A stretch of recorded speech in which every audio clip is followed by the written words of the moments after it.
Let's start right here. We're talking about the jurors' ability to decide complex cases. Jurors are not professionals. They don't put them on juries because they have expertise in a select area. So how in the world can they decide these really difficult cases? Complex civil cases often require the jury to render decisions on causation, liability, and damages for multiple plaintiffs, multiple defendants, or both. Yeah, this is a tough one. I mean, how much expertise do you have if you were put on a jury trying to decide whether a pharmaceutical was damaging people or not? How many dead people would it take for that pharmaceutical to be something that you need to take off the market? You know, you would have to make that decision. Somebody would have to make that decision. Potentially, it would be the judge. But in a way, yeah, you guys would be the ones who would have to make that decision. Here you go, Bruce. Thank you. You're welcome. Thank you. You're very kind. This is our little birthday treat for our birthday person. For our birthday boy? Yes, for our birthday boy. Nora. Is it you, Jeff? Yeah. All right. Everybody's favorite, Jeff. Yeah. Congratulations, Jeff, on being so old. You survived up to this point. Many arguments have been made against the use of juries in complex cases. The evidence is too difficult for a layperson to understand, and this is a problem. And of course, the defense will throw up all kinds of smoke screens, hoping that they can just get these individuals to tune out. That's what they're trying to do. The general information load on juries is excessive because of the large number of witnesses, and of course they do have a lot of witnesses.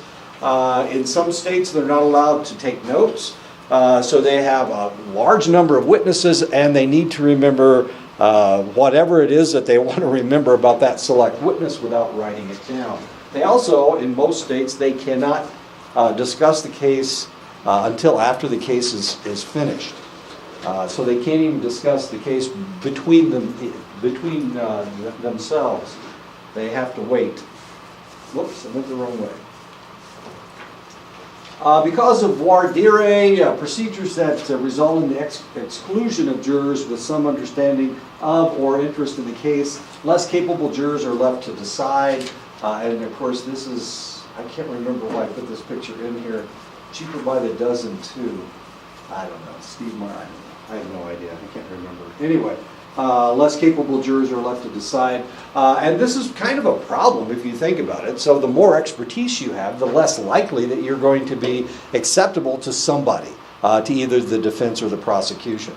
So they end up with a jury full of individuals that don't have any expertise in the area. So would it be fair to say if someone was a criminology major in some college, they wouldn't use them because they know? If they were a criminology major, they probably would be immediately excluded. A psychologist would be immediately excluded by both sides because they don't want anybody with that kind of expertise. An individual that could read a juror or a witness, for that matter, to determine whether they were telling the truth or lying.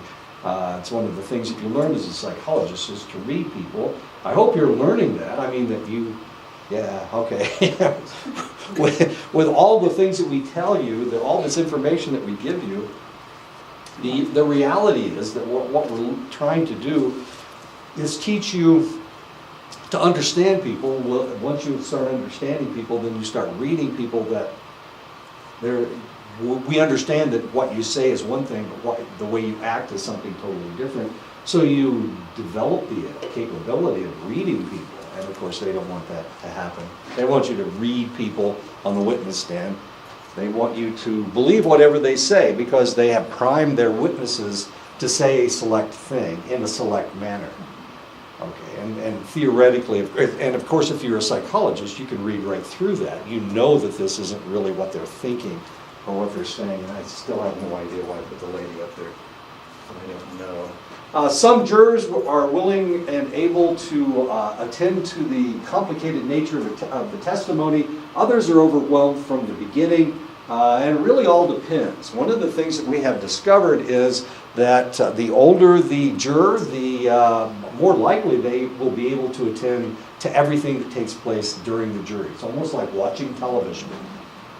One of the other things that we've discovered is millennials. Millennials have a kind of a difficult time concentrating on attending to a complete trial. And the reason is because they're used to attending to things for only a short period of time. That's the way their television is, that's the way their telephones are. They play a lot of video games, and because of that, they're looking for constant stimulation. They can't concentrate on one thing for an extended length of time because it's too boring and they need stimulation. So they go to their telephones and they start playing strange games on their telephone. Anyway, so there are some individuals that have a difficult time. And one of the things we're discovering is the more technologically astute somebody is, the more difficult they will find it to concentrate on whatever's going on. You've got a whole gallon of tea, half gallon. That's a half. Yeah. Congratulations. Jurors are confounded by the presence of multiple parties and claims. Jury aids, such as written summary statements of expert testimony and the opportunity to take notes, can enhance the quality of jurors' decision-making, but of course that is against the law in select states. In some states they can't take notes. In some states they confiscate their cell phones and their iPads, and so they don't have the opportunity to take any notes. Some individuals cannot write. We aren't teaching children to write anymore, only print. Why? Because, well, they can always type it out on their iPad, I guess. I don't know. So what happens if your iPad, the battery goes dead? What happens next? You plug it into the nearest outlet. Exactly. So we've got, 12 people plugging things in to the one outlet in the back. And Bring an extension cord. Anyway, so that sometimes works and sometimes it doesn't. It all depends on the state as to whether they allow you to have that information or to maintain that information. The assumption of a blank slate, courts assume that jurors can put aside any preconceptions about defendant guilt or the merits of the civil defendants and plaintiffs when forming judgments. And the idea is, of course, that they have the capability of doing that. In other words, throwing out all the experiences of their life and being able to judge whether this is the person is guilty or not, or whether the company is liable for damages. The courts assume that through jury selection procedures, the ideal of open-minded jurors can be achieved. However, consider that attorneys are motivated to select jurors who are favorable to their own side. That's exactly what's taking place as they are filling out their jury form. That's what jury consultants are all about. Jury consultants try to find jurors that are favorable to their case, are more likely favorable to their case. That's what Bull is all about, that horrible television show with Michael Weatherly as playing Dr. Phil. Also, The Good Wife does the same thing. Does The Good Wife do the same Yeah, thing? there's a lawyer affirmed, and then it was like a Right. So they try to read jurors and try to determine which ones are the better ones. So they're not looking for a fair jury. What they're looking for is a jury that will be favorable to them. So the defense is looking for that, and so is the prosecution for that matter. But the prosecution rarely uses jury consultants. Usually only the defense will use jury consultants. It is impossible for anyone to be entirely free of influence by past experiences and resulting prejudices. So you can't forget who you are. You can't change your race. You can't be a neutral race. You can't be Completely open. You can't be a blank slate. It's impossible. You have whatever experiences that you've had. You have the educational background that you have, and there's nothing you can do about it. This is your knowledge base, and you can't throw that out. It's impossible.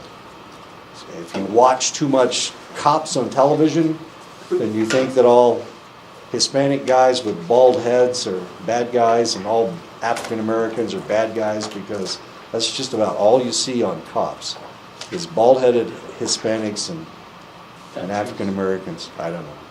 And all the cops are good guys. All the cops are good guys, and all the bad guys are bald-headed Hispanics and black fellows. African American gentlemen. So it all depends on what you watch on television. I have a friend, I talk about my friend from West Virginia all the time. He watches cops religiously, and he's deathly afraid of Hispanic, as confusing as that is. Well, where do they film cops? In Las Vegas, where there's a large Hispanic population? I don't know. It's actually all over the place. Phoenix, which has a large Hispanic population. So he's deathly afraid of Hispanics. Now here's the kicker. How many Hispanics do they have in West Virginia? Almost none. But he carries a Mossberg sawed-off shotgun under his seat just in case. You never know when you're going to run into the cartel. Something about 13G. I don't know what he's talking about half the time. Where does he find out about this stuff? But he's deathly afraid. And he wants to block all immigrants from coming into the United States. Well, it's because they're so dangerous. They're so dangerous. Damn it. Don't you understand? They shave their heads. They put tattoos all over their necks. But then they rape little girls or something. I'm not exactly sure what they're doing, but that's why he has to keep that shotgun under his seat. He's nuts. He watches too many television shows. He believes all that crap that he watches on television. This is reality TV. No, it's not. It's edited TV. And it says exactly what they wanted to say. Oh, okay. Juror bias is a juror's predisposition to interpret and understand information based on past experience. That's the way the world usually works. We have no way of throwing out our past experiences. Because bias is inevitable, most jurors come to this task with either a pro-prosecution bias or a pro-defense bias. And we know that. We know that going in. We know that they are going to be biased in one direction or the other. And that's okay. And that's who they're aiming their argument toward. They are aiming their at the people that have a prejudice against either the defendant or the prosecution. That's who they're aiming their arguments toward. They're not arguing. They're not trying to convince the people that are already convinced that they're right. They're trying to convince the people that aren't. So that's strangely, and that's the whole structure of the adversarial system, is the fact that they're talking to the group of individuals that don't agree with them. Personal predisposition, views about the death penalty, for example, may also affect the way evidence is evaluated. This is actually a pretty good cartoon. It's very demonstrative. How do cats feel about dogs? Even a dog that they know, sometimes they'll run away from them. Why? Because they just have a natural predisposition. Dogs have a natural predisposition for forgetting which cat is the good cat and which cat is the bad cat. Okay. And cats, of course, if they get cornered by even a friendly dog, will hiss and arch their back and try to take his face off. Why? Because, well, that's just the way it works. So maybe, and we keep talking about this in various classes. African Americans seem to have a really difficult time in the United States. Police are shooting African American males who are unarmed.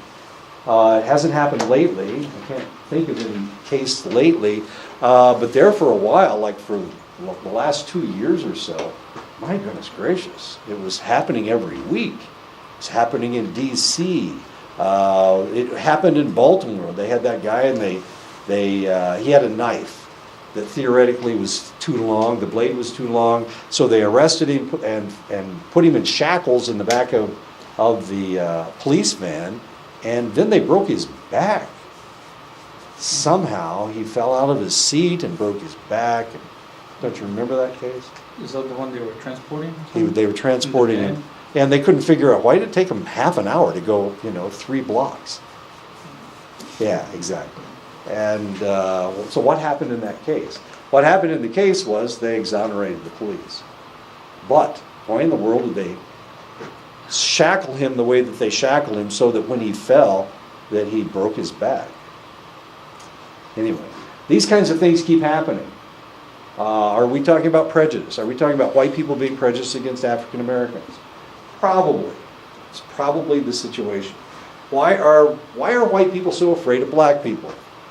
What is so dangerous about black people? We all know that white men can't jump.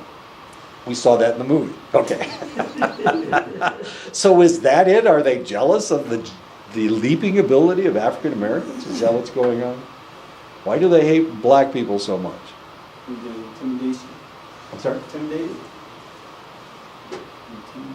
They're intimidated by African Americans because African Americans are larger than white people?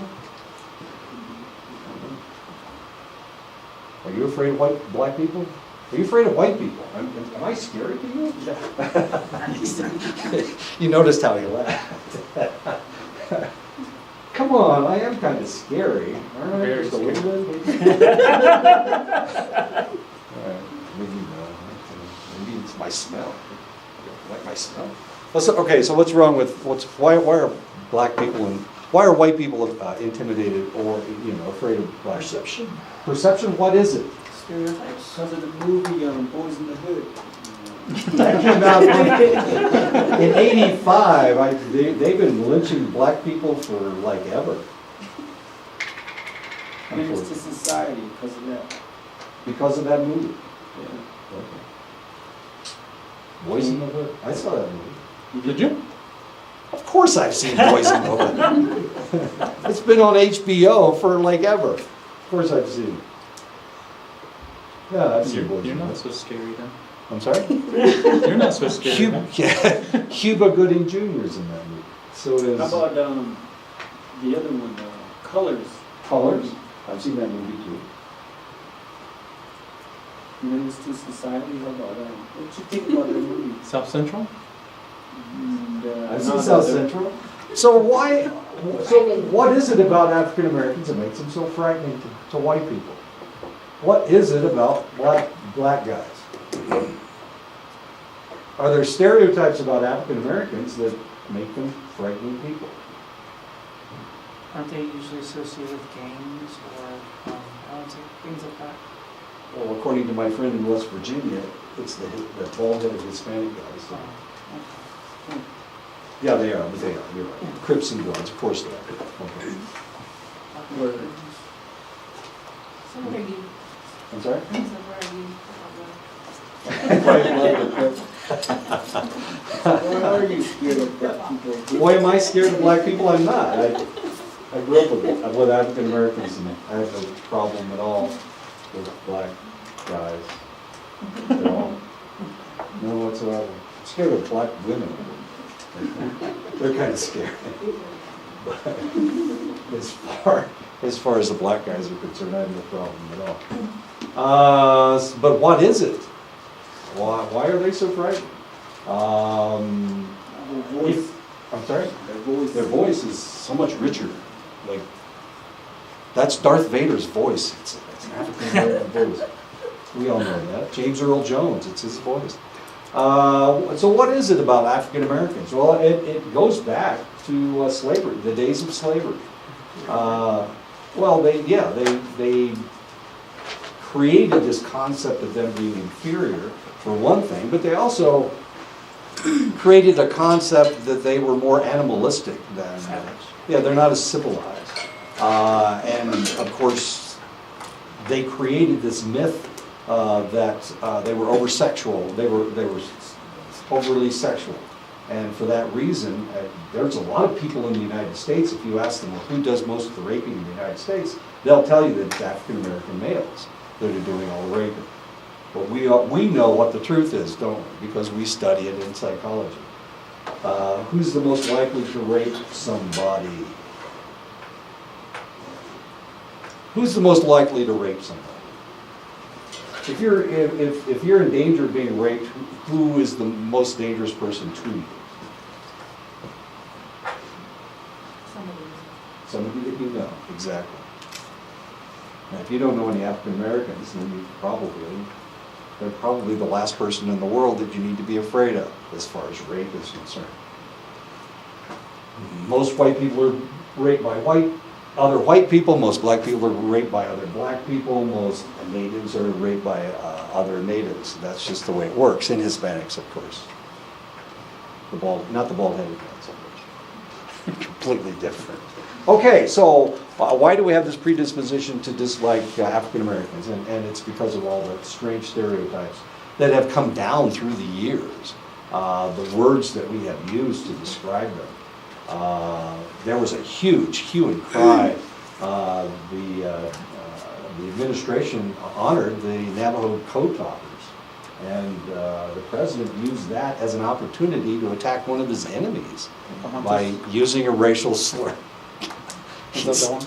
Yeah, Pocahontas, yeah, What did exactly. she do to Donald Trump? No, just kidding.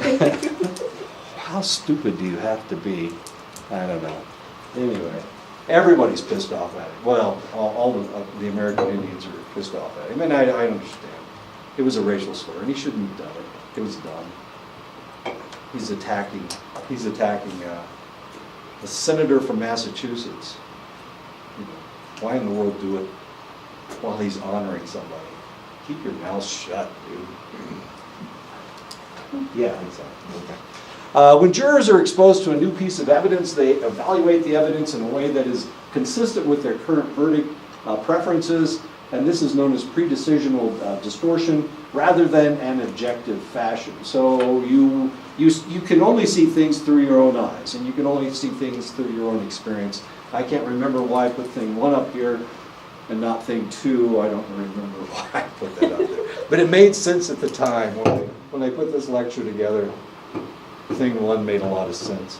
And thing 1 is one of my favorite characters. Thing 1 and thing 2. And so my grandson and I, he's thing 1 and I'm thing 2, as it turns out, because we're kind of troublemakers together. We're kind of bad people. When we're together, we create chaos wherever we go. Do jurors' biases predispose them to favor one side over another in a civil case? Research suggests that sympathy plays only a minor role in deliberations. In addition, the general public is quite suspicious of and sometimes downright hostile to civil plaintiffs. And of course, I told you last time, we were talking last time about the guy that sued McDonald's because he spilled the hot coffee on himself, and he got a $3 million settlement. Most people in the United States are going, oh, that's really crazy. Just like Edison was in the back going, well, you know, how clumsy can you be? And the answer is pretty damn clumsy, obviously, because he got $3 million for spilling coffee on himself. Is that going to happen over and over and over and over again? Well, the answer is no, because most people don't really trust plaintiffs in a civil suit. It's like they're just after cash. They're just after the bucks. Most people think that. Potential jurors do not think highly of civil defendants either, and of course this is one of the reasons why we have a problem with this. Plaintiffs in this case, of course, would be McDonald's or, well, how about the uranium companies, all those uranium mining companies? How do we feel about those guys? I'm afraid to drink the water. Christine's husband won't drink the water here because he thinks it's contaminated with uranium. Here? Yeah. He may be right. I don't know. I have no idea. Sometimes my water does come out yellow. Yellow? It does. Chili's like that. Oh my God. Where's the closest uranium mine? On the other side of the mountain? Or is there one on this side? There used to be one, I think, Caliente area. Oh, is that right? Somewhere like that, I think. Kienta, huh? You have a uranium mine over there? Yeah, Is it still operating? I thought they shut down all the mines. No, but, no, they don't. They stopped, but they didn't really properly. Is that made out of uranium water? No. Okay, I was just curious. No, they treat the water, but I don't trust the water even then. I don't know, can you take that stuff out of the water? Can you just filter it out? I don't know if that would work or not. Then it's radioactive. Can you take the radioactivity out? No. Are they gonna tell us? No, of course not. So are we glowing? When I go home, We turn off the light. I turn off the light at night. I will look at my toenails and find out if I am glowing. My hair kind of glows a little bit. That has to do with old age. Black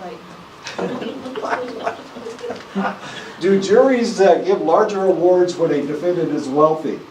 Jury damage awards are consistently higher in product liability and medical malpractice cases than in automobile negligence cases. The former group typically involves wealthy defendants, the latter does not. So yeah, doctors get it through the shorts. It's just the way it works. Why? Because they have a lot of money. And also medical insurance pays fairly well. And that is the problem with being a medical professional.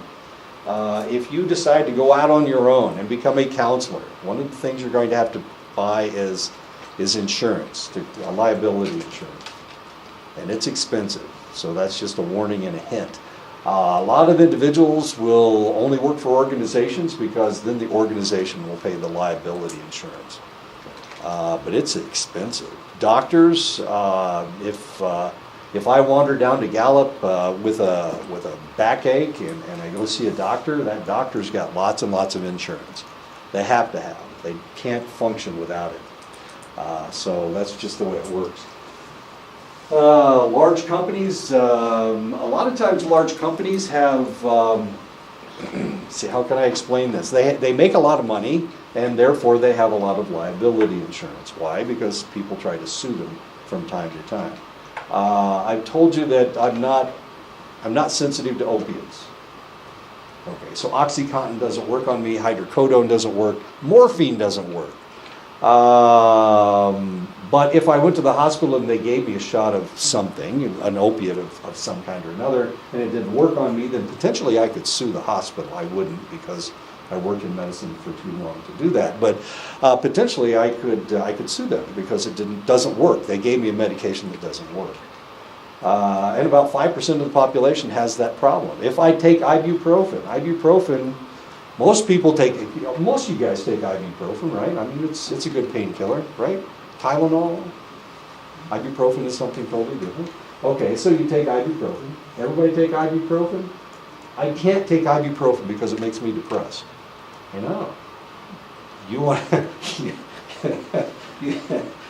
you look at my personality right now. If I just took 2 pills of ibuprofen, I'd be crawling on the ground like a reptile. Everything would turn gray in my world. Nothing would be funny. And here's the weirdest part. When you listen to music, you hear really upbeat music and it makes you feel good.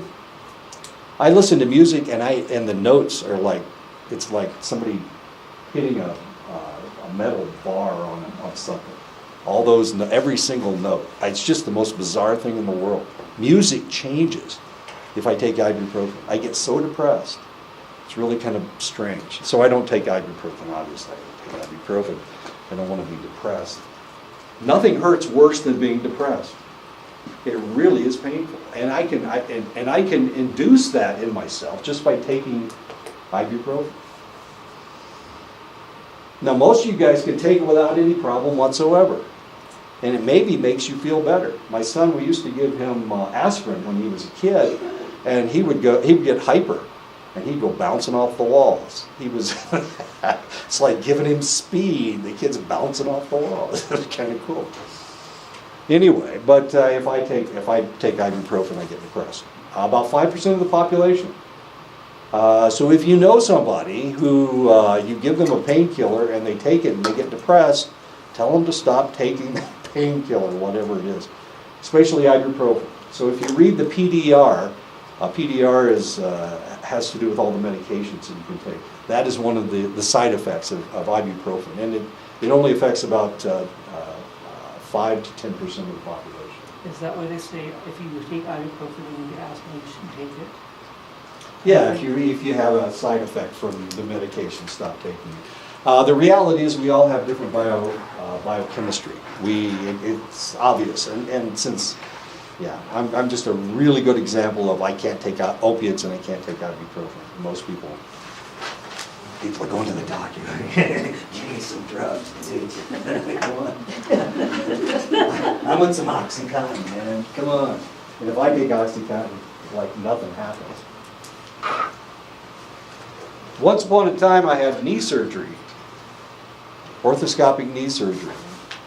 And I don't know if you've ever had knee surgery or orthoscopic surgery, but they take this garden hose and they run it inside there, and then they just kind of dig around and scoot it around your knee.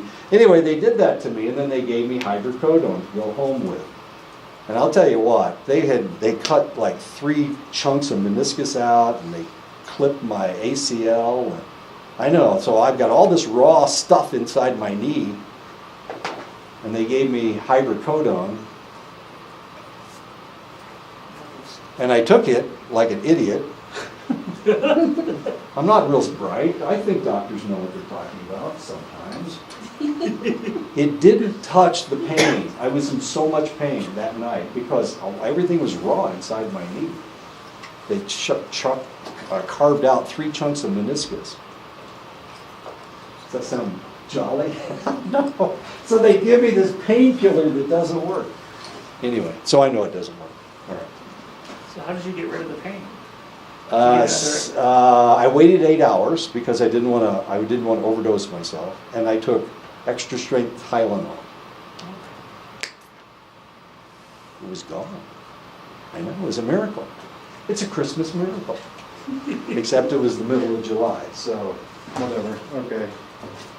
The public believes that businesses and corporations should be held to a higher standard of responsibility than individual defendants.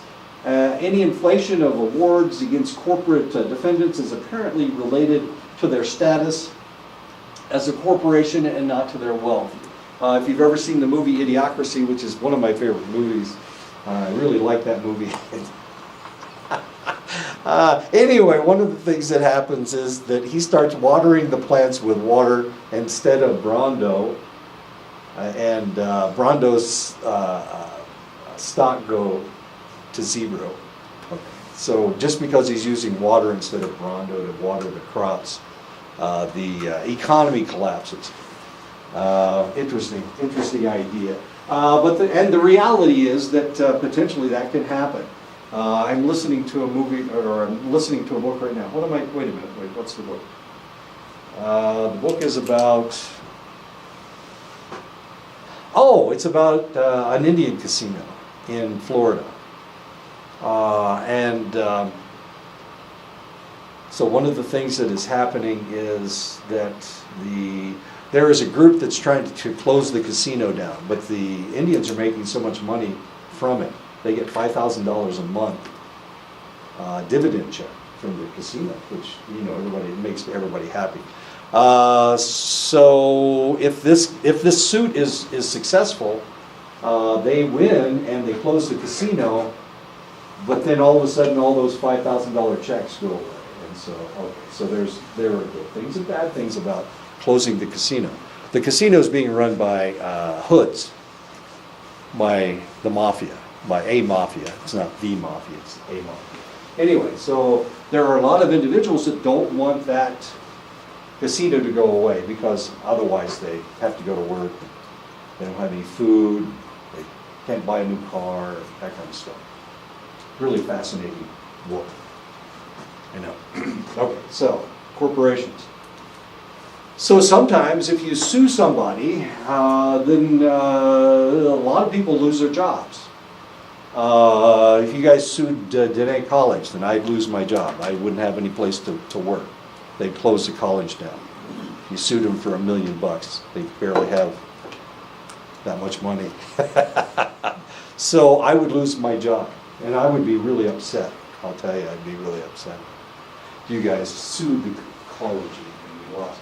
One of the things that happened to Enron was a company that was making billions of dollars every year and paying dividends to its stockholders. Well, it turned out that these guys were ripping off like everybody and their cousin, and so they had to close down Enron. Well, a lot of people lost a lot of money. So there were people in Texas who were still pissed off about that, and that was like 15 years ago.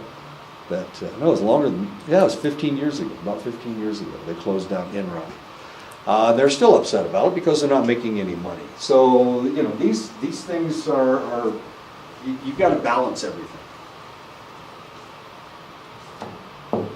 When jurors must share their interpretations of the evidence publicly, they may become aware of their personal biases and work to set them aside. Deliberations may cause them to evaluate the evidence more carefully, correct misinterpretations, and challenge the biases and prejudices of others. Some states will not allow you to know who the jurors are.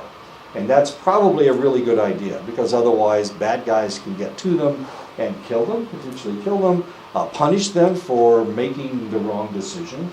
And of course, there's always a wrong decision being made, whether it's the defendant or the plaintiff, or the defendant or the prosecution.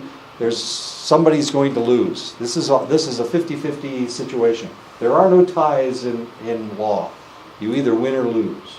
And so somebody's going to be pissed. There's always somebody that's very upset.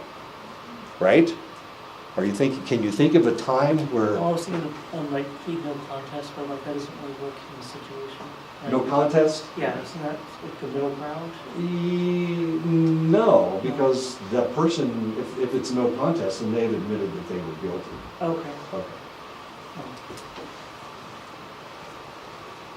Yes. Deliberating juries do not always make better decisions than individual jurors. Whether group deliberation reduces or amplifies bias may depend on the strength of the evidence. When the evidence for either side in a trial is strong, deliberation seems to decrease any pre-deliberation bias that might exist. But when the evidence is ambiguous, deliberation seems to increase biases. And of course, this is what, if you've ever seen the movie, one of the best movies ever made, 12 Angry Men, really a fascinating movie. In the beginning of the movie, they are deliberating, and only one guy is against this individual being convicted of murder, I think. And then they start talking about it. One of the things they discover is they're prejudiced against the guy because he is Hispanic. And this is in New York City. He's Puerto Rican. And there is a prejudice that they're all white guys. So they find out that they have this bias against the individual for being Puerto Rican. And then they go over the evidence. And eventually, of course, the one individual that is against prosecuting him, they think it's a slam dunk. Everybody thinks it's a slam dunk except Henry Fonda, of course, and Henry Fonda doesn't believe it is. And he thinks the kid may be innocent. He doesn't know for sure that he's innocent, but he sees that there are holes in the prosecution. And as the trial goes on, they discover more people agree that, yeah, there are holes in this prosecution. And then eventually, of course, one of the individuals is adamant about prosecuting the guy. I'm trying to remember which one it is. I think it's Lee J. Cobb. He hates Hispanics, and eventually, of course, that comes out, and that he discovers that that's the reason that he wants to prosecute. Anyway, so if it's ambiguous, then the biases, of course, will come out. If the evidence is ambiguous. How do jurors make sense of the evidence that they hear during the trial? Hasty and Pennington developed the story model to describe inferences that individual jurors make when reaching a decision in a case. According to the model, jurors actively construct stories by considering three sources of information: the evidence presented during the trial, their personal experience in similar situations, their broad knowledge of the elements of a story. And of course, I told you the story of my brother. It was a murder trial, and he was on the jury. He wasn't the foreman, but he was on the jury. And he convinced everyone that it was possible that they were going to convict him. And he was a real rough-looking African-American gentleman. And of course, my brother had served in Vietnam with African-American gentlemen, and so his level of prejudice was very low. Anyway, so he didn't feel as negatively toward this individual, and he read when most of the people looked at the evidence, they had already decided that because of the way he looked, that he was guilty. So when they interpreted a piece of evidence, they interpreted it as negatively toward the defendant as possible. And when my brother saw it, since he had no prejudice, he read the evidence as it was, without thinking about the fact that this is a rough-looking black guy. And eventually he convinced them that probably what happened was that the gun went off because the lady had tried to pull the trigger on the guy before, and it was a stiff trigger. And because of that, she had tried to shoot him in the face, and he had taken the gun away from her, but she had pulled the trigger enough that when he grabbed a hold of the gun, it went off. And that's what he said happened. And yeah, they were going to convict him of murdering his wife. And they gave him manslaughter instead. Because of the evidence. Was my brother correct or was he incorrect? Well, it doesn't really make any difference. Some people, when they see the evidence, they see it one way. They have their own experiences, of course. And of course, my brother had been in that he was a combat veteran from Vietnam, and he knew that some triggers were like that. He talked about he was on an M60 crew, and the trigger was it was a hair trigger, and sometimes it would go. I know, the worst thing in the world. I know, it was a hair trigger, and so he talked about triggers, and he talked about his M16, and he talked about he had a sidearm,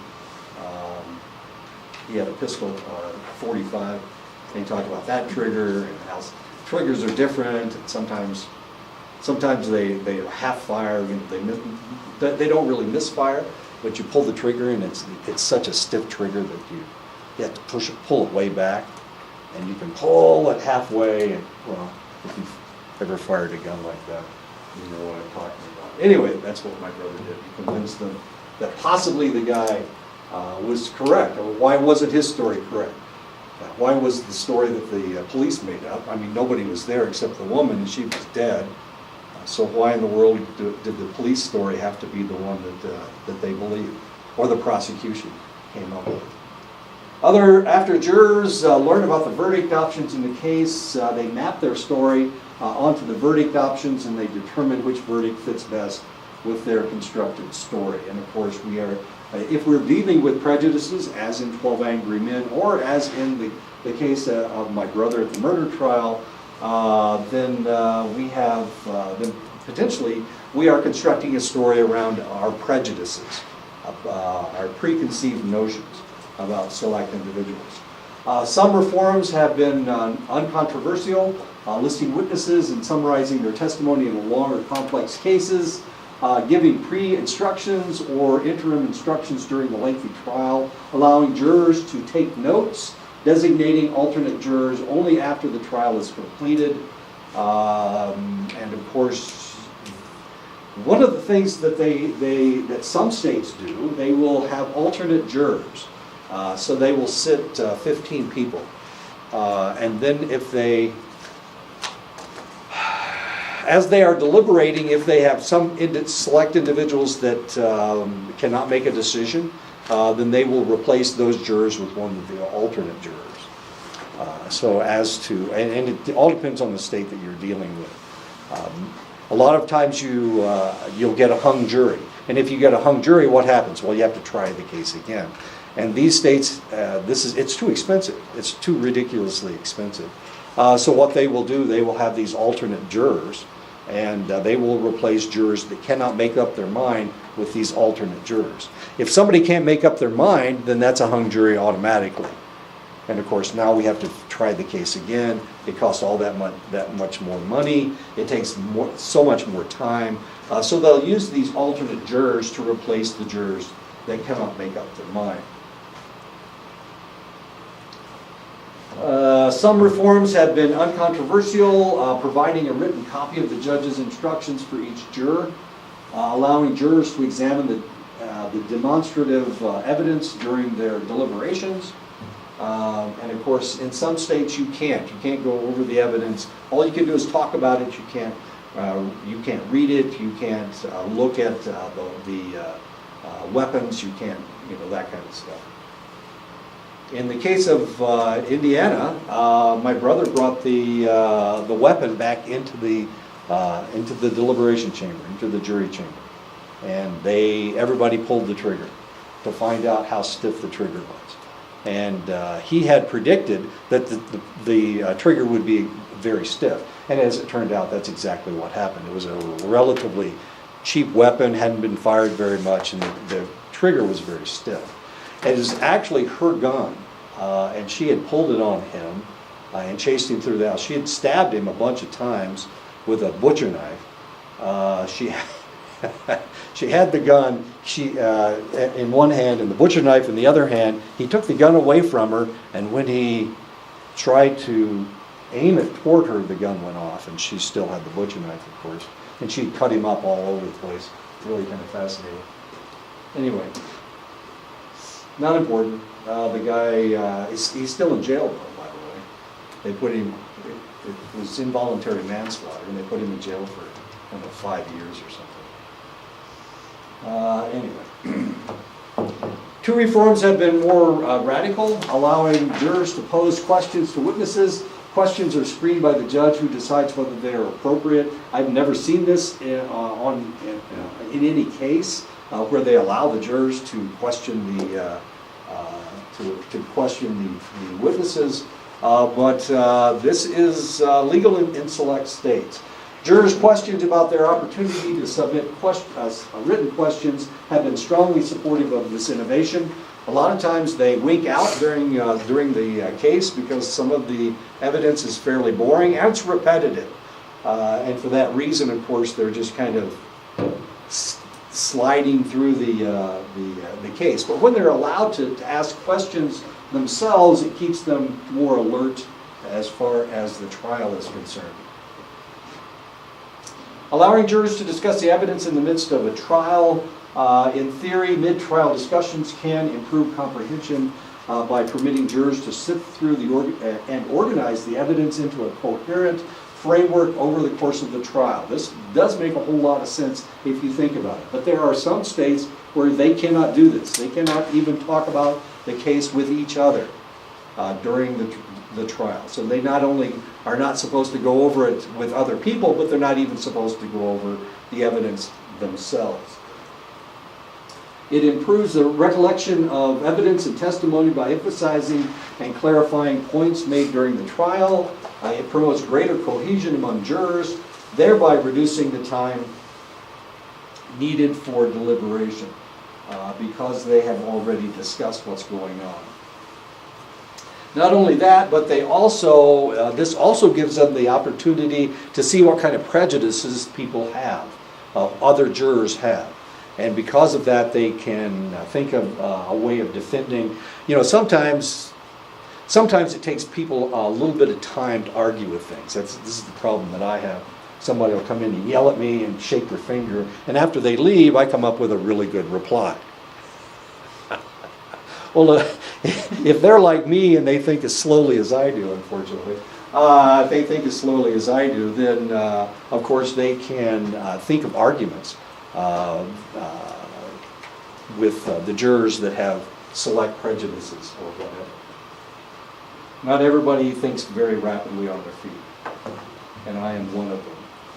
Yes, Lee J. Cobb. Lee J. Cobb, and this is Henry Fonda here. Lee J. Cobb is the prejudiced guy that hates Hispanics in the 12 Angry Men. Fascinating movie.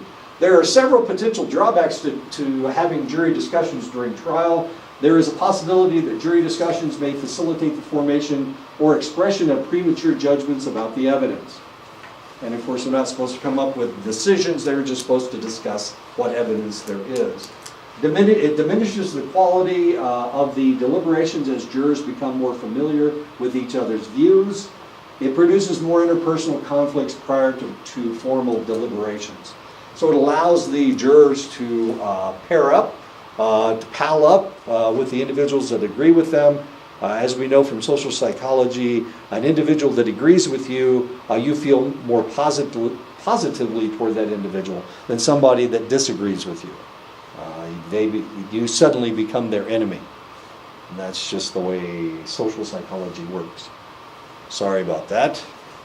So the only friends we have are the people that agree with us. The people that are most likely to be our friends are the people that are very much like us and have ideas very similar to us. If you have any friends that disagree with you, I talk about my friend from West Virginia all the time. I think we're only friends so that we can argue. I know, what a horrible situation. There's not a damn thing in the world that I agree with this guy on. He likes, even the sports teams that he likes, I hate. I don't hate them just because he likes them, but it's just the way it works. Why does he pick the teams that I hate as his favorite teams? Why does he do that? And maybe it's him. Maybe it's not me at all. We aren't very good friends. As a matter of fact, since the election, we haven't communicated. I know. Donald Trump has destroyed our friendship. So I'm going to sue Donald Trump for $1 billion. Because I had all these conservative friends and now I can't talk to them. Or they won't talk to me. It's kind of interesting. Why won't they talk to me? I don't know. You'll poke holes in Trump's way of thinking, in the way he runs things. Oh, they're embarrassed by the fact that he keeps doing stupid things like using the word Pocahontas while he's trying to honor a group of Navajo code talkers. Why in the world would he do that? Yeah, they don't want to talk about that. I know, he keeps doing stupid stuff. My own interpretation. I'm sure his fans think he's doing a wonderful job. And I don't disagree with that. I'm sure they think that he's doing a wonderful job. Researchers found that those who were permitted to discuss the evidence, approximately 70% reported that their jury had at least one such discussion. Jurors who had discussions were quite positive about them. Now, you have to understand that these individuals have no clue who each other, they don't know anybody else on the jury. So it's really hard for 12 people who don't know them each other. It's like the first day of class. You know, you go to well, Jeff's about to head to ASU. He's going to go to ASU. What if he's in a class with 11 other people? That's what it's like being in jury duty. You don't know anybody in Phoenix. Well, you know a handful of people in Phoenix, but what's the probability they're going to be in class with you? All my friends are art majors. Exactly. Okay, zero. So you're going to be in class with 11 other people that you don't have a clue about. None whatsoever. And that's what it's like being on the jury. You don't know these people from Adam. So it's really hard to have a conversation with people, unless you're that kind of a person that can just strike up a conversation with anybody. I can do that.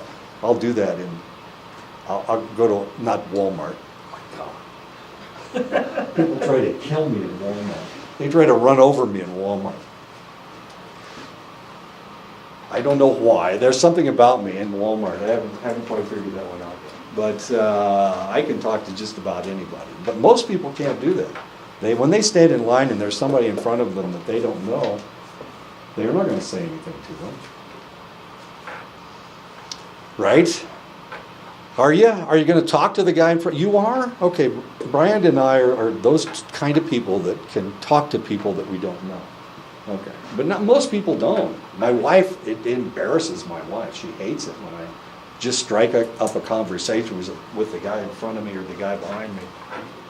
She hates that because she can't do it. She has to know somebody before she can talk to them. She's funny.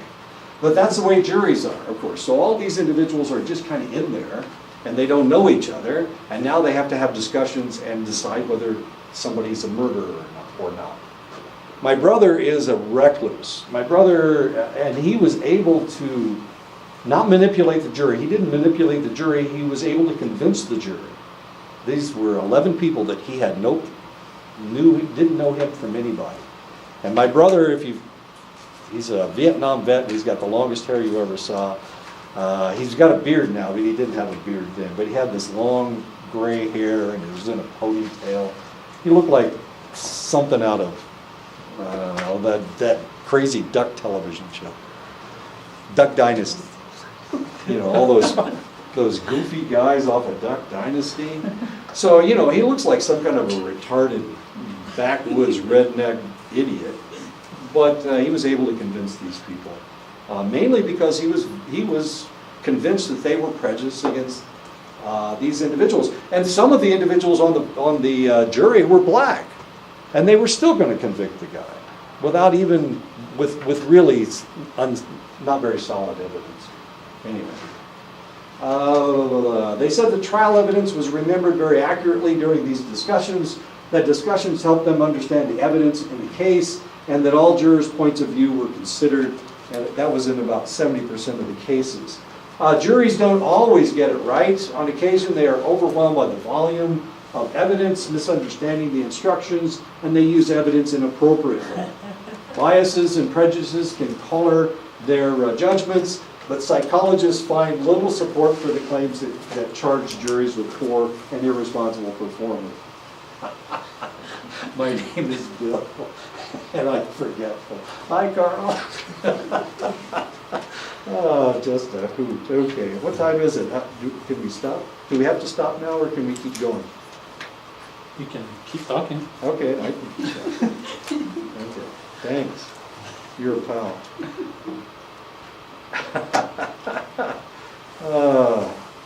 Okay. That one's not posted on. It's not. It isn't posted. And I apologize. I just finished this last night. I didn't even finish it last night. I was working on it in class before this class. So, yeah. This is not posted. I apologize. This is about sentencing. Psychology of punishment and sentencing. Okay. Okay, so the guy's convicted, and now we need to give him we need to throw him in jail for an extended length of time, right? Doesn't everybody need to go to jail for an extended length of time? What did we discover about African Americans? 1/3 of all adult male African Americans will be in jail at some time during their lives. One out of every 6 Hispanics, 1 out of every 17 white people. Did we find that out, or did I give you that information? 1 out of every 3 African Americans will be in jail sometime. Okay. That was the same to us for Gallup, how Gallup was on. Maybe it was in cultural psychology that I brought this up. I don't know. Yeah, maybe it was. Okay. Anyway, 1 out of every 3 African American adult males will be in jail at some time during their life. 1 out of every 6 Hispanic males will be in jail at some time during their life. And 1 out of every 17 Caucasians will be in jail sometime during their life. Are there prejudices in the jurisprudence system? I didn't get any figures on American Indians, so I don't know. I don't know what it is. I don't know what the figures are.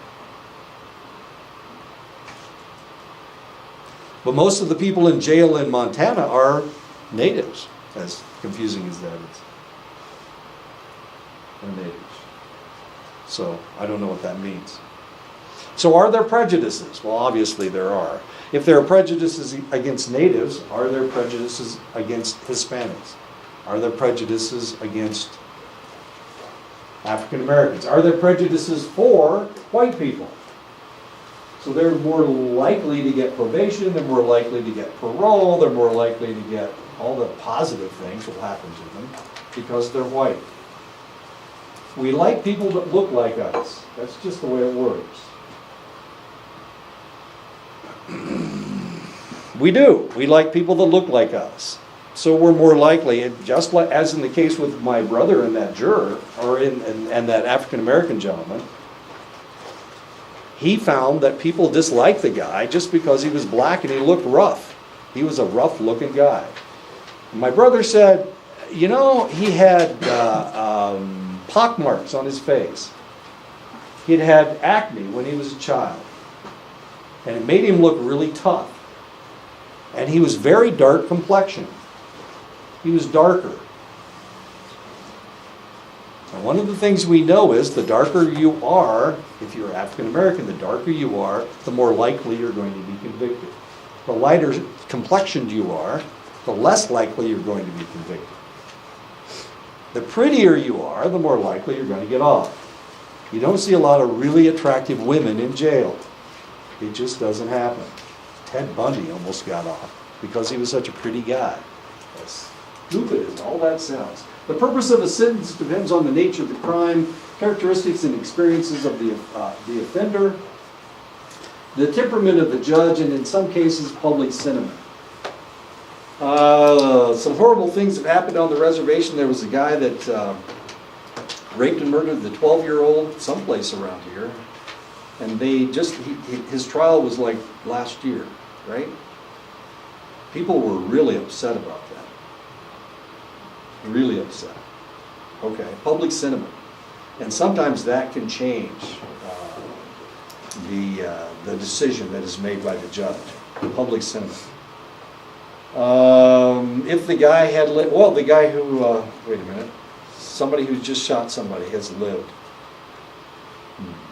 If the guy that in Las Vegas had lived, how would the public feel about shooting up a concert like that? There's a country and western concert. All the people that like country and western music are going, oh my God, you can't do that. That's the music of the gods.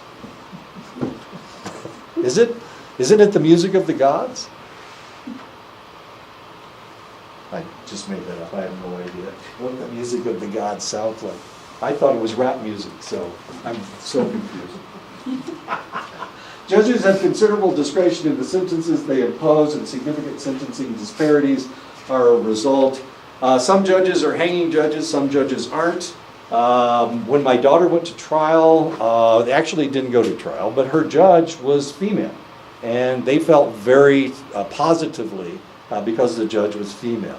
Her significant other, former significant other, the father of her child, is something of a misogynist. And he doesn't like bossy women.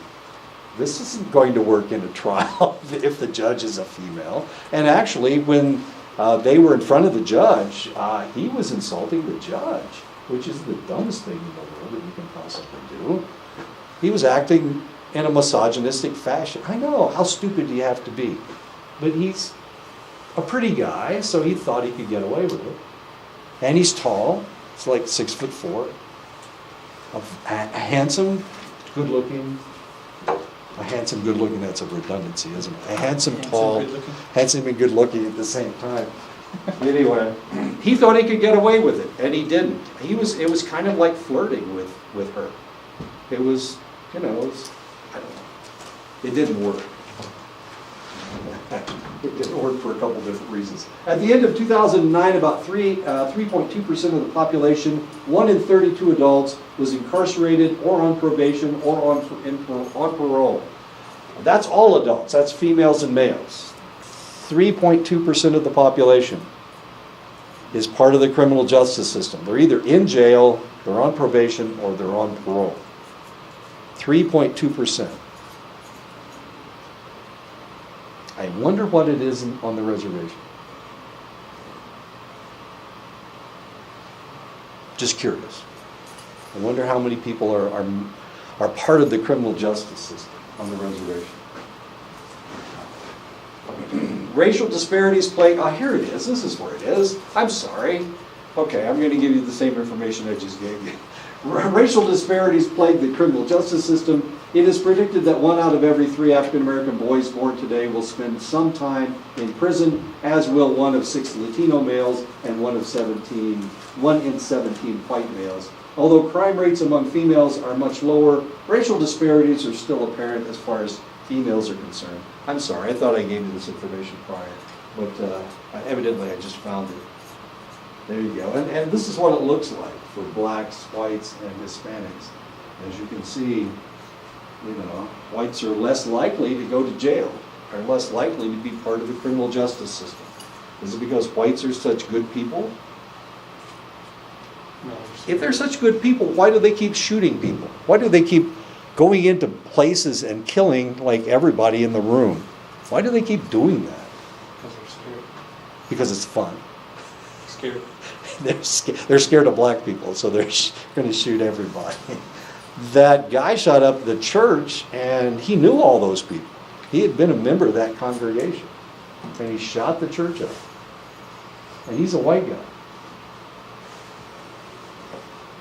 We've got to come up with a theory as to why white men are so enamored with weapons, for one thing. But and then they go and they just shoot everybody.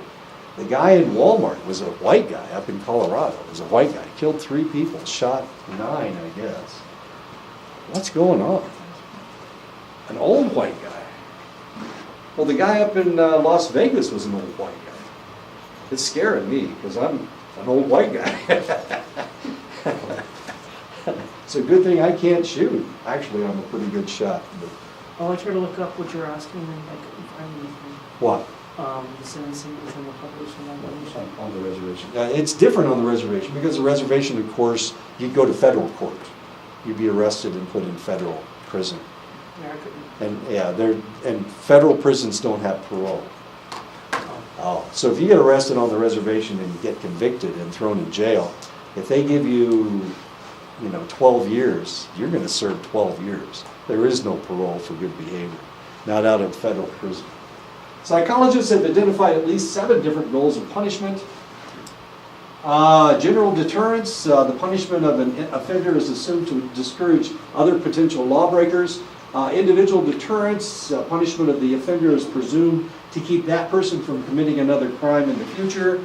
I remember when your dad said, this is hurting me more than it's hurting you. Yeah, right. Well, that was a form of individual deterrence. I'm going to knock the holy hell out of you so that you never do this again. That's the idea, individual deterrence. I'm sure he didn't say holy hell. Incapacitation. If a convicted offender is sent to prison, society can feel safe from that felon while he or she is confined. Do we feel safer because Andrea Yates is behind bars and she'll be there for the rest of her life? She's the one that drowned her 5 babies. Her husband, Rusty Yates, is making babies again. He's got a new wife, so he's making babies. Hopefully he didn't marry somebody that's clinically depressed who will drown her babies. We hope. Retribution. Offenders should not benefit from their crimes. Rather, they should receive their just deserts. Retribution. And the last is moral outrage. Punishment can give society a means of catharsis and relief from the feelings of frustration, hurt, loss, and anger that results from being victims of crime. And of course, every time one of those mass shootings takes place, the president says something about it, or the former president said something about it. This guy doesn't. Sometimes he doesn't say anything. But everybody, and we pray for the victims, and we pray for the families, and all of those kinds of things happen. We are morally outraged, and of course we want something to happen. We want to take this guy out of society so that he doesn't do it again. Well, what can we do with all those crazy white guys? Should we lock them all up? Should you be afraid of me? I'm the only crazy white guy in the room. I'm the only white guy in the room. So should you be afraid of me?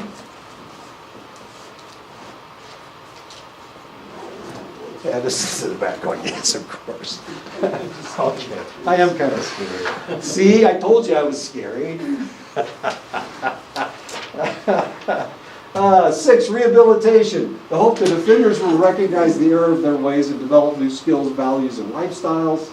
Restitution. Wrongdoers should compensate victims for the damages and losses. Of course, if body parts are missing, then that's not going to take place. It's almost time to stop. I'll go ahead and make my... I want to thank you guys. It's the first time I've ever taught this class. I've had a good time. You've responded relatively well. well enough, I guess, to keep me talking anyway. So I really appreciate all of the stuff that you've done. I apologize for all the horrible things that I've made you do, all those article critiques and whatnot. This is the first step. I think I've told you the story before, but when I was at Wabash as an undergraduate, almost all of the people that studied psychology went into law. They actually became lawyers. So psychology is a good step if that's the direction you want to go. And it's a possibility. It's something that, and I notice that some of you have a gift for the law and for understanding what's going on. The law is mostly reading and interpreting what the law is talking about. And some people can do that and some people can't. It's kind of like, my sister was a lawyer, and there was something wrong with her, but I know, she was in